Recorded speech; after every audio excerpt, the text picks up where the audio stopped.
سبيل الدموع سبيل مريح تنهدى يا صاحي كي تستريح وبث. Muslimin a'azakumullah, pada kesempatan kali ini kita akan membahas tentang bagaimana seorang hamba itu melangitkan doa. Yang perlu diketahui oleh kita adalah, yang akan kita bahas pada kesempatan kali ini adalah, kita harus paham bahwa Allah Subhanahu wa Ta'ala itu memerintahkan kita untuk berdoa. Banyak ayat di dalam Al-Quran menyebutkan perintah untuk berdoa. Misalnya surah Al-Baqarah 186, Allah berfirman, wa idza sa'alaka ibadi anni fa inni qaribun ujibu da'watad da'i idza da'an, ya, falyastajibuli wal yu'minu bi. Jika hamba-hambaku bertanya tentangku wahai Muhammad, fa inni qarib, sesungguhnya aku dekat wahai Muhammad. Ujibu da'watad da'i idza da'an, aku akan menjawab doanya hambaku kalau dia mau berdoa, kata Allah.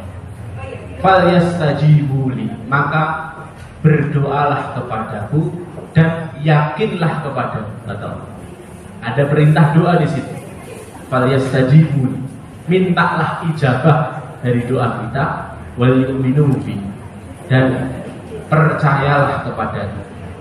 Dalam ayat yang lain Allah Subhanahu wa Ta'ala berfirman, misalnya dalam surah Ghafir ayat yang ke-60, surah 40 ayat 60, Allah berfirman, wa qala rabbukum ud'uni astajib lakum, dan Rabb kalian berkata, ud'uni, doalah kepadaku, astajib lakum, niscaya akan aku ijabahi.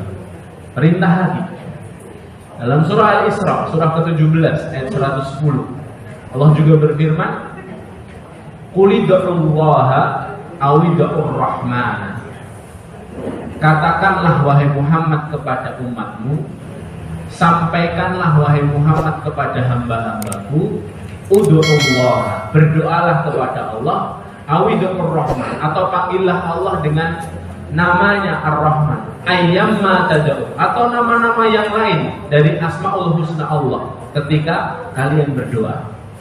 Lihat, banyak perintah-perintah untuk berdoa. Padahal kita harus tahu, hadirin dimuliakan Allah, bahwa Allah tanpa kita harus berdoa, Allah tahu bagaimana kondisi kita. Tanpa kita harus mengeluh, tanpa kita harus mengadu, tanpa kita harus bercerita dalam doa kita, Allah itu maha tahu atas kondisi kita, keadaan kita, bahkan isi hati kita Allah tahu.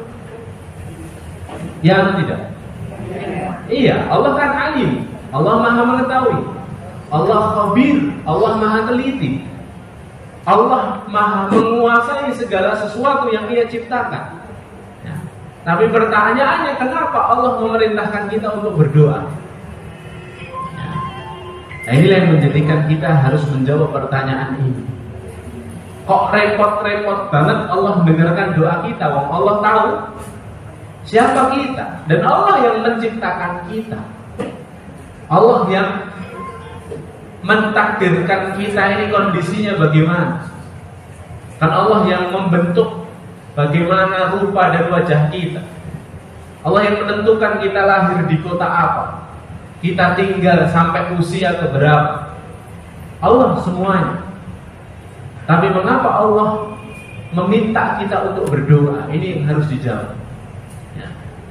Jawabannya adalah karena esensi atau inti dari doa itu, ibu-ibu yang dimuliakan Allah, bukan soal kita meminta apa dan Allah memberi apa.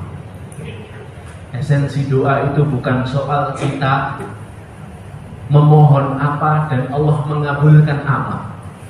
Tapi esensi dari doa itu, ibu-ibu yang dimuliakan Allah, adalah doa itu adalah bincang mesra seorang hamba kepada Rabb-nya, sehingga apapun yang Allah inginkan maka Allah ridho kepada kita.